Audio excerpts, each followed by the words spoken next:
Hi, I'm Neil Peterson with LED Lighting Supply. Today I'm talking about LED High Bay Retrofits. They're very easy. You can upgrade a 250 watt metal halide and a 400 watt metal halide high bay. Mogul socket.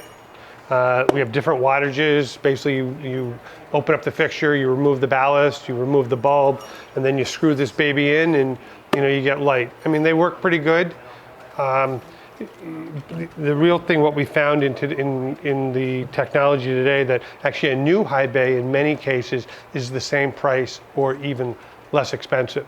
So you can get a brand new high bay. Basically, you cut the wire, you unhook the fixture, you put the new one up, you wire it in, and you have a new high bay. In most cases, you're going to get probably twice the life out of it. 100,000 hours instead of 50,000 hours.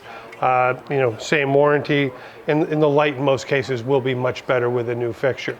But the retrofit does work quite well. If you want to keep your fixture and you just want to do a retrofit, we have those options. So give us a call today, tell us your requirements, and we'll recommend the right solutions for you. Have a great day.